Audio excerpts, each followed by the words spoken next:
If you're starting a business, I hate to break it to you, it is going to be so much harder. It is a privilege that we're going through this struggle and that we get to choose what our struggle is. We've got a huge opportunity and we have a huge responsibility as well to push this out because this could save people's lives. I would be remiss if I didn't say, hey, that sounds a little bit crazy.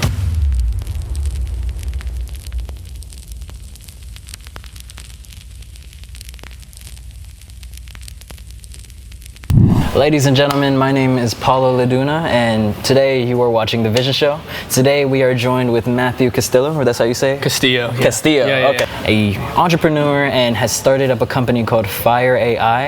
And within this show, we are going to be delving into the journey, the creative energy that it takes to build a company, a little bit about Matthew's journey, and ask him some questions towards the end.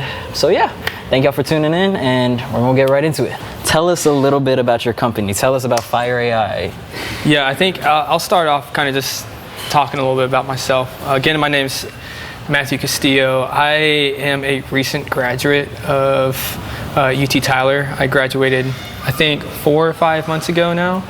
And so, I've kind of been out of the college setting for not too long, and I've really kind of jumped into the more business, entrepreneurial setting for the last few months. I started Fire AI back in January, and really the goal was to do something with AI that was actually tangible and helpful to the normal person.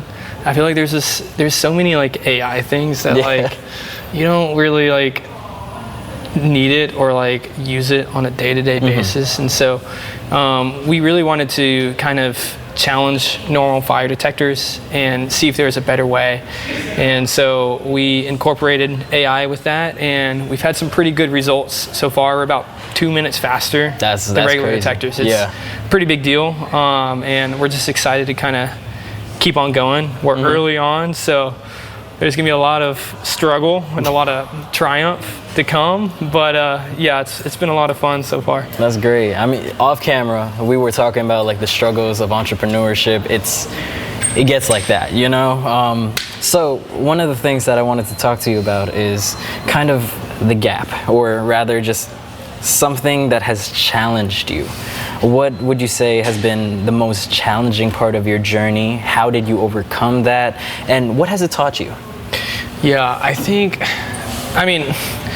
there's so many different challenges, and you scroll through TikTok, or maybe you're on YouTube and you watch these really successful guys or these billionaires or whatever, and they talk about how hard it was and how many hours they worked. And if you've never done it, you kind of look at them and you're like, okay, are they bullshitting me? Are they just saying that just to kind of say, hey, I'm that guy? And I've come to find out very quickly that is 100 times harder than you would even think it is. I think one of the hardest things, especially being young and challenging fire detectors, they've been around for, the same detector has been around for 40, 50 years now. We've been using the same technology. And so, going in and saying, hey, I'm gonna do it better. I'm gonna challenge these billion-dollar companies that have been around for, decades. That takes as a 22-year-old, I would be remiss if I didn't say, hey, that sounds a little bit crazy. It sounds a little bit crazy that you're gonna go in and do it better than these big companies. And so I think that's the big thing right there. That's really hard. Piggybacking off of that, personally, something that I've experienced in my entrepreneurial ventures is feeding that ego. Just really being able to say that no matter what, this is gonna work. How do you handle that? How do you process that? What things do you tell yourself? Yeah, I think I was thinking about this today, and I am victim to this too. I think a lot of people fall victim to this. I think they have a misconstrued definition of what passion is, right? I think when you think of passion, you think of this feeling, right? You think of, this excitement for whatever you're doing. But, in doing the work for Fire AI, after the first few months, it starts to become real work, and you're not always super excited about it. every day. And so, something that I'll never forget. I presented my research with the fire detector several months ago, and after the research, someone came up to me and they said, "Hey, Matt, you know that like you have a responsibility to give it everything you've got, to get it to as many people as possible, because this could help people and save people's lives." And at least for me, I think a better definition for passion is something that gives you a feeling of importance, something that is going to affect a lot of people's lives, and kind of gives you that drive to really help a lot of people. And so having conviction that, hey, like I'm the person to make this work and change the world has really helped me out, because like your excitement, your feelings are going to go up and down, and so you really have to kind of fall back on that passion and conviction. That's really interesting. I like the way you framed it, and I found it interesting how when somebody told you that you are the one responsible, I feel like there's a lot of people in this world that would take that as something, as a burden, but you took it on more as this is something only I can do. Yeah. Okay. Yeah, I think it's empowering when you go through this struggle and it's really hard, but it's something that is important and that can help people. And I was talking to a buddy a month ago, and he's kind of in the same position as me. He's kind of in the trenches of starting up his tech company, and he's going to be going back to Africa and really changing things for the better over there. That's fantastic. I think one thing that we kind of left off with is that it is a privilege that we're going through this struggle, and that we get to choose what our struggle is. To struggle, right? I think there are a lot of people that maybe they get their college degree, and there's nothing wrong with getting a college degree and doing your 9 to 5, but you go to your 9 to 5 and your struggle is the annoying boss, and you have no control over that, or that task that you don't want to do, or maybe this like feeling that, hey, I could do so much more, and like I just feel stuck, right? Like so many people don't get to choose their struggles, but we get to say, hey, like we're choosing something that's really, really hard, but this is something that we signed up for. No one's going to be able to take that away from us. And I think that's really powerful to kind of shift that narrative to something that we can control and that it's our own decision. I really like how you framed it as you get to choose. I know for myself, that's something that I describe as the final string. I describe that in artists when they, finally let go and just fall in love with their craft, their art. There's a shift. Would you say you have experienced that shift, and what was that trigger? Yeah, I think kind of going back to where like business is so much harder than you think it is. I kind of just like walked into it and I was like, oh, this is gonna be easy. Willy-nilly, I just have to throw together some parts and magically it'll work. We'll make money somehow. Super advanced fire detector is going to take down all the billion-dollar companies. Like, hey, if you're starting a business, I hate to break it to you, it is gonna be so much harder than you think it is. And I think you bust through one wall that you've been working on for 3 months, 2 months, whatever, and then you just get there and you're just staring at a bigger mountain and you're like, what in the world is just going on right now? And so I think going through those struggles, you really have to understand like, why am I doing this in the first place? Because if you're doing it for money, like there are so many other ways to make money other than being an entrepreneur or working for yourself that are like way easier. There are so many things that are way easier. And so, being able to attach to, why am I doing this? Like what specific reason is a thing that drives me to eat shit for a week or a month or a year? And for us, kind of going back to what that guy said, when he said, hey, like this is incredible, you have a responsibility to do whatever it takes to get this out to people. Like when I'm feeling like I don't want to do it, I remind myself, hey, like we've got a huge opportunity and we have a huge responsibility as well to push this out, because this could save people's lives.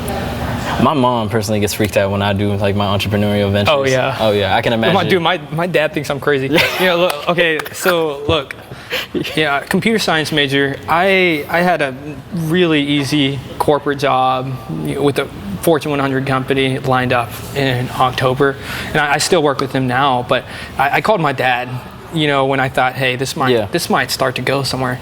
I said, hey, just listen, hear me out.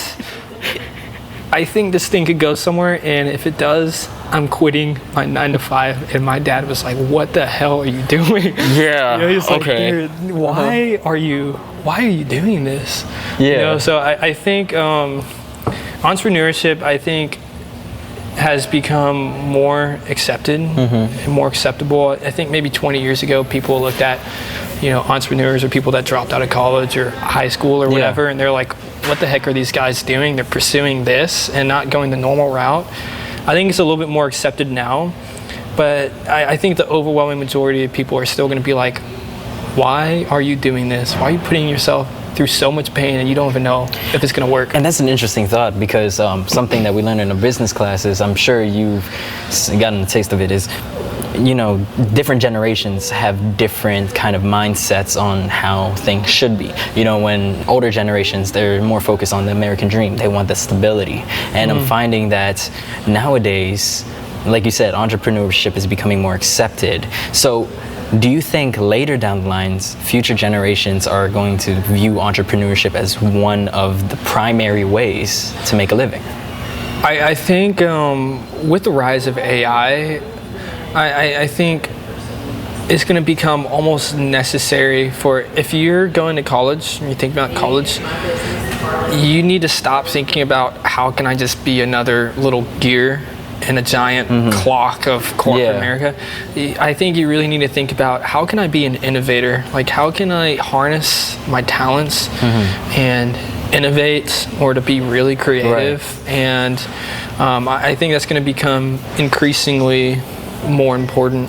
I hear so more demand for that. Yeah, I can definitely see that. So with all these struggles that you've gone through, the hardships, and just getting to the point where pushing yourself to really go for it, what would you say is the turning point for you?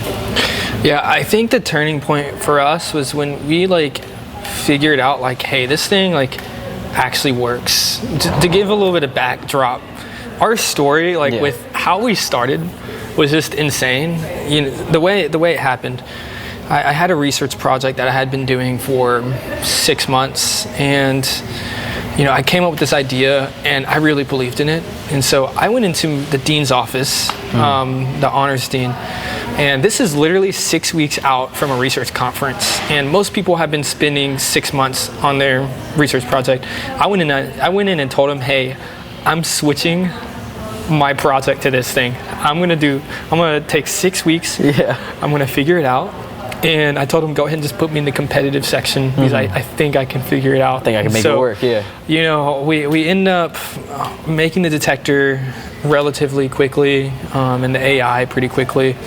And the next big thing was we had to start fires to collect data. And so I literally talked to every construction management professor, every civil engineering professor. I talked to the head of the chemistry department, and I went in and I said, hey, can I start fires in your lab? And they're like, what are you talking about, dude? And I was we got 3 weeks, and I have to turn in this research poster, and I literally have nothing. And I'm like, shit, what am I gonna do? Right. So I called my friend.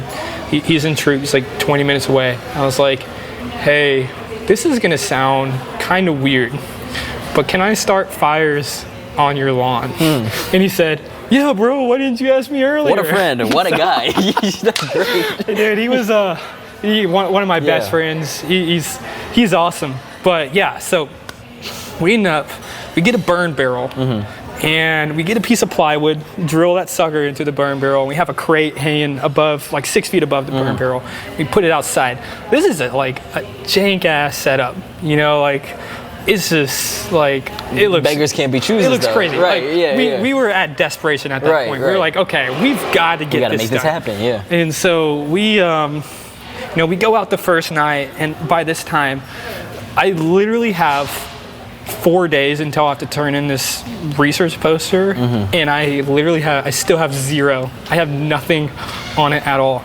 We go out that night, we try to collect data with all of our sensors. We come back to the library at like 11:30, and our data is just terrible, all messed up. We're there till 1:30 in the morning trying to fix things, and we were kind of like, what do we do?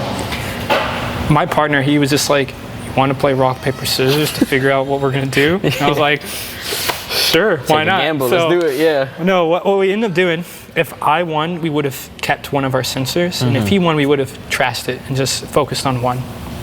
He won, and 1:30 at night in the library, and we just like erupt with just celebration because I didn't want to have to deal with that. I was hoping I'd lose. Yeah. I was hoping I'd lose. And so, we ended up getting back, and we were able to collect data, and we actually found out it worked 36 hours before I even had to turn in 36 hours. That's this not poster. a lot of time.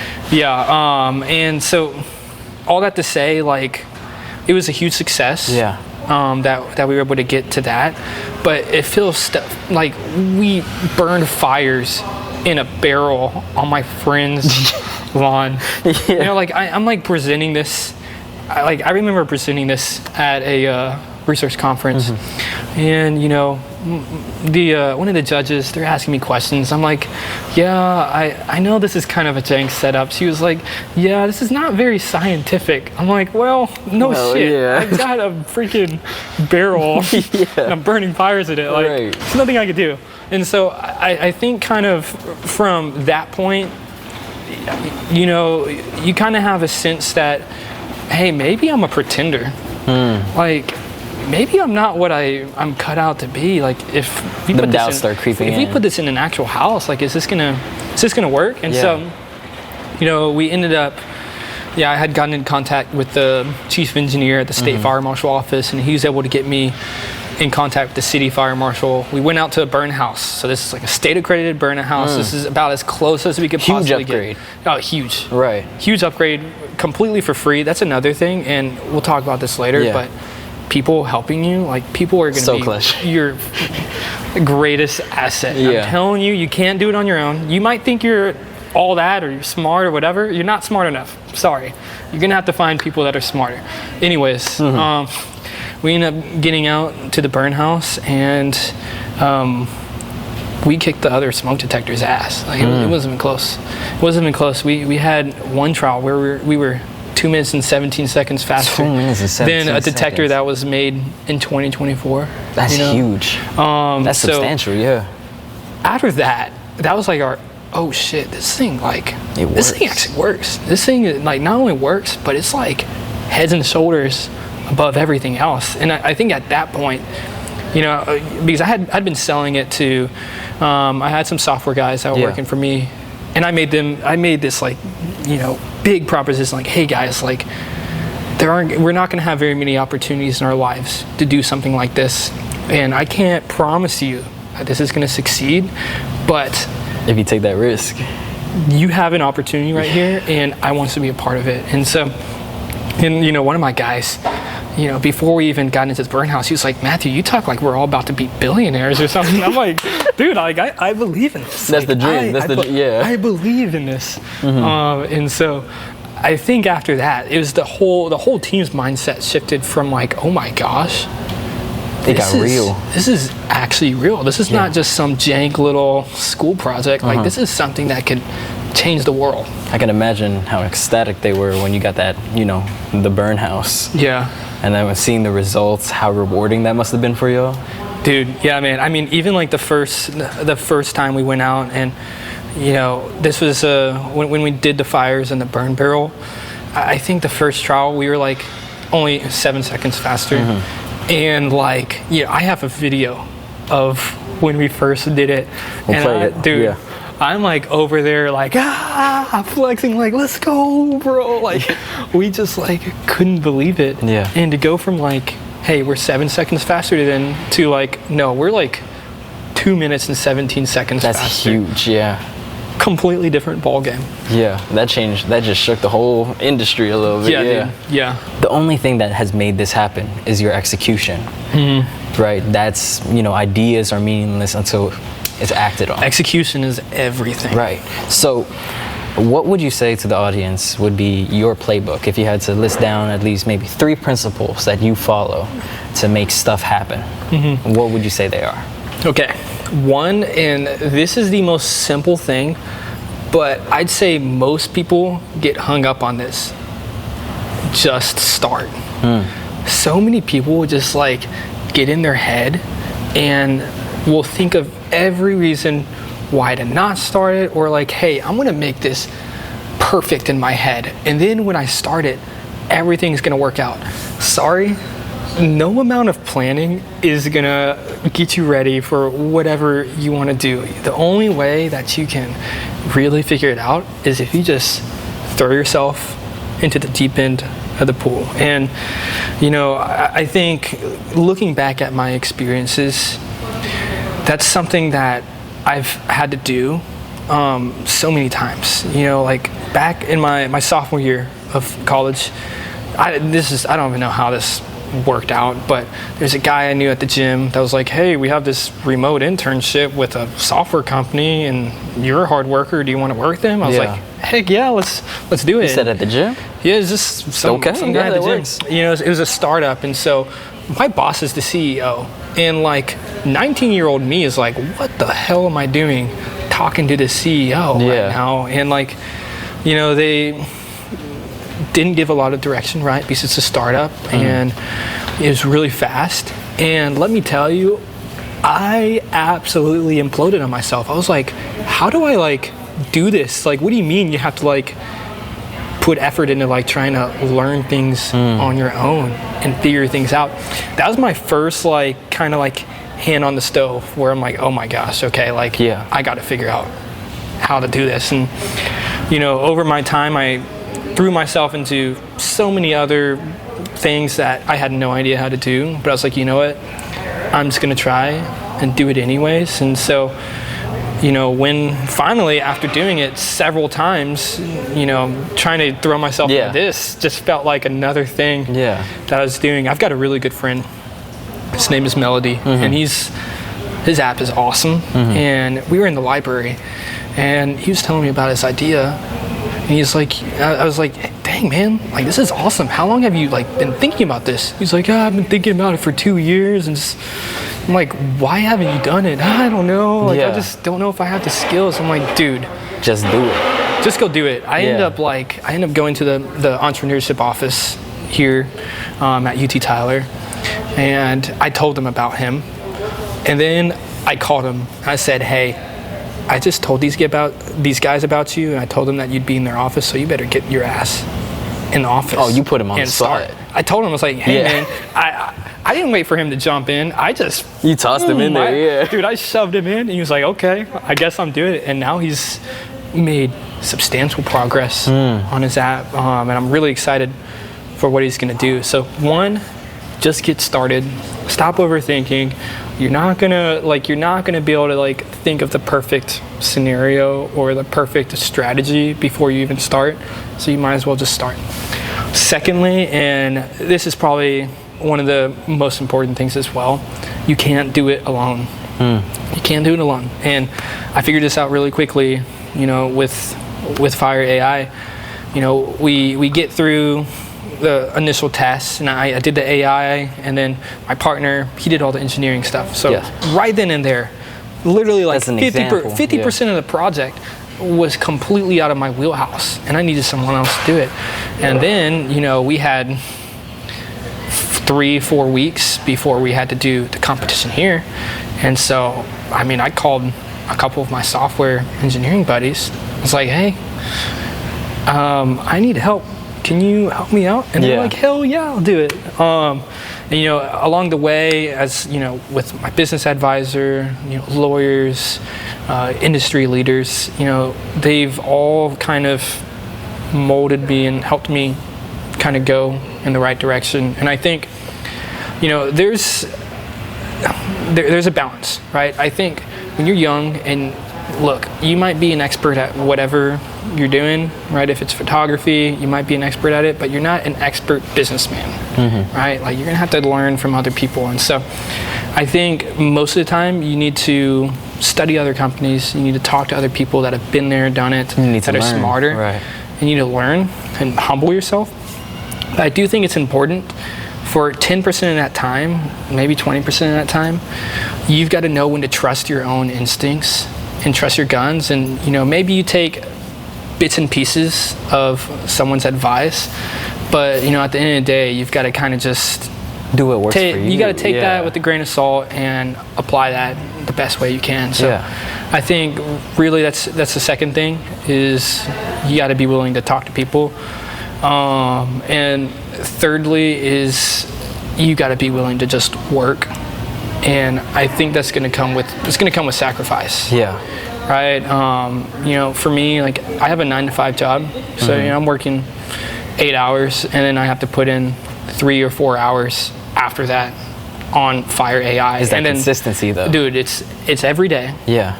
And going back to what we talked about with passion, right? Passion is irrespective of how you feel or your emotions, right? And so just because you're feeling kind of crappy one day and on top of the world another day, that shouldn't affect the work and the effort that you put in. And working a 9-to-5 and doing this after 9-to-5, and I spent the entire weekend learning about how the mechanical design of fire detectors, literally the whole weekend. And I think with that comes a lot of sacrifice, right? And a lot of people, especially our age, are unwilling to sacrifice. They have this idea of like, okay, I want work-life balance, right? And for most people, hey, that's fine. Yeah. But if you went to Kobe Bryant and asked him like, hey,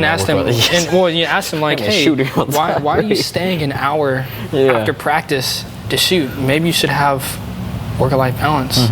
Or you go to Tom Brady and you're like, hey man, like, why are you watching more film? Like, why don't you just go home? Like, those people, they don't operate that way. They know like what their mission is, they know what their passion is, and they're willing to sacrifice other things to make that happen. I think the same thing happens with business.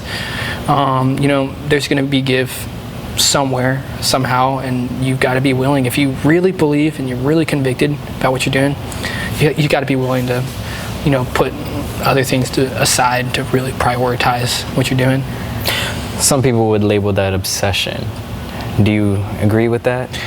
I think so. I think there could be a balance, but I think like, and then this kind of goes to like the nature versus like nurture debate. I think entrepreneurs are built different, right? I think they're just different types of personalities, or people that are incredibly, insanely obsessed. They're gonna just keep on going. They're really passionate, and they're gonna eat shit for a year or get hated on or whatever, and they're just gonna find a way. And like, not everyone is like that, right? And I think maybe some people, that kind of has to get awakened from them, or that has to kind of get pulled out of them for it to happen. But I definitely think there's just like a different breed of person or type of person that's willing to put that in. That's interesting. I do something about the real like awakening that I've seen it happen in a few instances, but it's not something that you see every day. It's really hard to find. But I guess with a system that you're building, you do need people who can balance you out. Yeah. No, I am one of those people.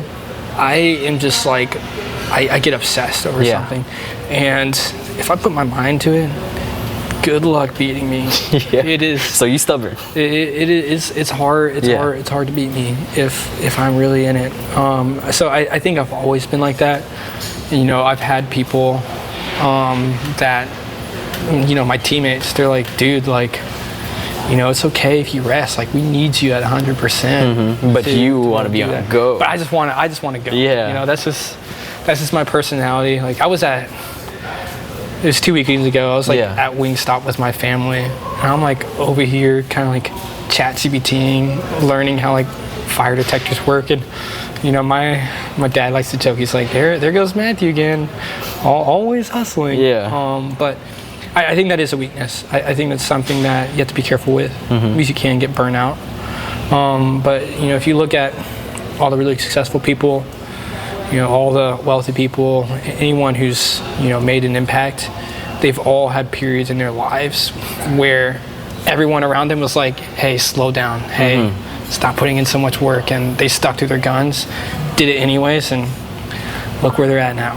Okay, lightning round. We got a few questions. Answer them short as possible, then we go into the next one. Cool? Cool. Ready. What is the most unusual place you ever got a business idea from?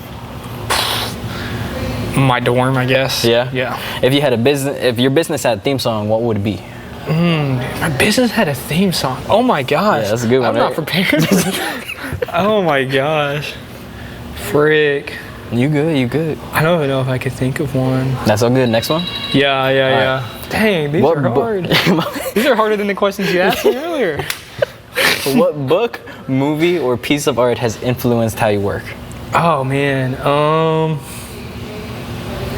I would say Interstellar. Interstellar, that's a beautiful I freaking one. love Interstellar. That's a banger. Man, it was awesome. Okay, coffee shop, airplane, or late at night, when do your best ideas hit?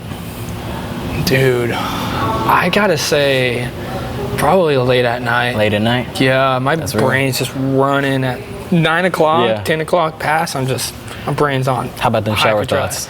Shower thoughts? Do you get those? I like to ponder in the shower, but my like thinking brain is on. I hear you. Okay, if you could go back and give your younger self one sentence of advice, what would it be? Man, there's so many different things I could say. I think as someone that's very success driven, don't be afraid to fail. That's so important. That's a good one. So important. Don't be afraid to fail. So, other than your business right now, what's the first big risk you ever took, and did it pay off? First big. Okay. I know I know we're trying to keep this short, but Go ahead, so for everyone that's, you know, in high school, I don't know how many people are listening to this that are in high school. Say one of these stories, dude. But I may have come to UT Tyler because of a girl, and like, you know, I was, you know, very top percentage, like SAT score, top of my class, and I turned down the scholarship money other places to come here. So stupid, but like I get like any mistake, like the mistakes I've made, I'd look back and I just think I couldn't have done it any other way. Yeah. You know, like that's probably, if I went somewhere else, I probably would have never started Fire AI. You know, so there's always a silver lining, but don't follow your girlfriend to college if you're in high school. Shoot or shoot. That's all I say. What's the most out of this world idea that you've had that you still want to try? Most out of this world idea that I have had, I still want to try. Man, I don't know. I've always been interested. And I'm not trying to be the next Elon Musk, but I've always been interested in like aerospace engineering and getting to space. That'd be really cool. That's like way out of reach. Yeah. Kind of a little bit more down on the planet is, this is gonna sound kind of weird, but advanced mailboxes.